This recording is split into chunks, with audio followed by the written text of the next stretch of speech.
All right, so today we're diving into ancient law, Oh, yeah. which sounds kind of niche, but it's actually fascinating I think so. when you think about it. Like, Yeah. we think of law with courtrooms Oh. and gavels and all that. Right. Very modern stuff. Yeah. But going back like 4,000 years Wow. to ancient Babylon, Okay. they had this thing called Hammurabi's Code. Hammurabi's Code, yeah. And you've been looking into this. I have. It's amazing. And it's wild to think they carved laws in stone. It's incredible, right? Literally carving justice into stone. It's so literal. Wasn't just practical. Not at all. It was a statement. Exactly. This is King Hammurabi King Hammurabi of Babylonian. wanting his laws to last forever. Like a permanent reminder. His rules. Oh, yeah. A legacy in plain sight. Shaping the whole society. Their moral compass set in stone. And that gets to something key. What's that? Hammurabi wasn't just making laws. Well, He was crafting an image.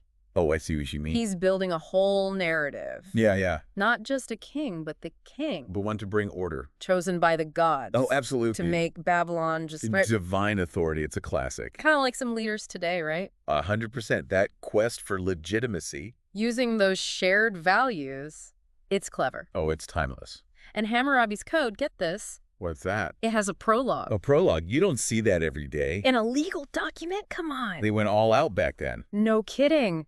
And Hammurabi brags. He does. Big time. Like what? He calls himself, get ready, the exalted prince, Okay, I like it. who feared God Righteous. to bring about the rule of righteousness Laying it on thick. in the land, to destroy the wicked Wow. and the evildoers. He did not come to play. So not just any king, divinely appointed, Powerful stuff. like my rule. It's from the gods, folk. Exactly. Can't argue with that. And you see that throughout history. Religion and power intertwined. So effective back then. Still is. Hammurabi, he knew what he was doing. Master strategist. Baked it right into the law. People lived by those words. Literally. It's amazing how these ancient texts give us a peek into the minds of people from so long ago. Hammurabi's Code, it's a trip. But, okay, we got to talk about the most famous part. Oh, you mean? That whole eye for an eye business. Right. Lex talionis. Sounds intense. It's one of those phrases echoed through time. Everyone's heard it. But like a lot of things from back then. There's more to it than that. Oh, absolutely. It's not so simple. So in those research papers Yeah. you sent over about this, Right. how did an eye for an eye actually work back then? Well, let's see. Law 196, for example, it says, if a man put out the eye of another man, his eye shall be put out. Whoa! Pretty direct. No kidding. Straight to the point. And they're more like it. About teeth, bones, all that. Exactly. The code doesn't mess around. But you mentioned nuance earlier. I did. So I'm guessing it wasn't always literally an eye for an eye? You're catching on. Right. It wasn't just about revenge. Right. It was more about proportionate retribution. Proportionate. The punishment, it had to fit the crime. Okay. But, and this is important, it couldn't be worse than the crime. So keeping things balanced, not spiraling out of control. Exactly. Balance, that was key. But there's a catch. Right. There's always a catch. Hammurabi's code, it didn't treat everyone equally. Oh, you're talking about the social hierarchy. Right, because Babylon wasn't exactly egalitarian. Not at all. Free men, freedmen, slaves. And those distinctions mattered under the law. Hugely. Punishment. It could be totally different depending on who you were. Get out of here, seriously. Yeah, Law 205, for instance. Hit me with it. If a slave strikes a free man, Oh, big mistake. their ear could be cut off. Brutal. But what if it was the other way around? Free man hits a slave. Yeah. Probably it was a fine paid to the slave's owner. Oh, come on.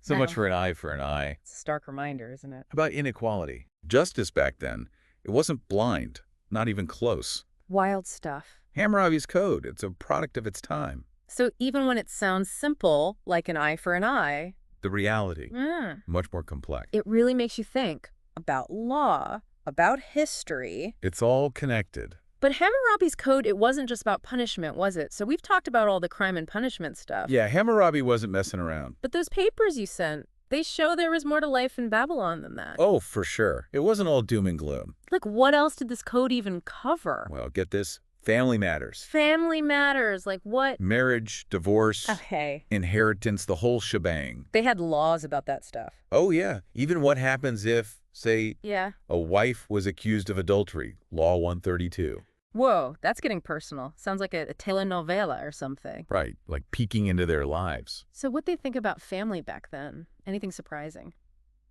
You might be surprised to learn this, but Yeah. women, they actually had some power. No way. Really? In certain situations, yeah. Like what? Give me an example. Okay, so Law 137, and says if a husband wants a divorce, Yeah. he couldn't just peace out. He had to provide for her. Provide for her, like alimony. Basically, make sure she could support herself and any kids. Huh. So they had her back, in a way. It's not as simple as we might think, right? Not at all. It's kind of eye-opening. And it wasn't just family drama. The code, it gets into business too. Business? Like what kind of business? Contracts, loans, how to run your farm even. Seriously? Yeah. Farming, too. Yeah, like Law 55, it's all about irrigating your fields properly. So like lawyer up if your neighbor's ditch overflows. Pretty much. They took their water rights seriously. Wow. Anything else that blew your mind? I remember those professional standards. Yeah, like if a builder messed up your house? Right, but it wasn't just them. No. They even had rules for barbers. You're kidding, barbers. Dead serious. Mess up someone's beard. Big no-no. So I could sue over a bad haircut back then. Maybe not sue, but you get the idea. Wow, that's attention to detail. They valued good work and held people accountable. It's kind of amazing, this code. It really is, isn't it? Like a snapshot of a whole society. Their worries, their values, it's all there. So what's the takeaway? Why does this matter like 4,000 years later? That's the big question, right? What should people listening to this remember about Hammurabi's code? I think the biggest thing is law. It's not set in stone. Ironic, considering. Right. But it changes. It evolves with us. Makes sense. Hammurabi's code, it wasn't perfect, Not by a long shot. but it shows us a society trying to figure things out. Like justice, fairness, all that. Exactly. Same stuff we're still wrestling with today. So it's a process. Always changing, always evolving. Exactly. And it makes you think, About if we had to make a code of laws today, our own Hammurabi moment. what would it look like? What would it say about us?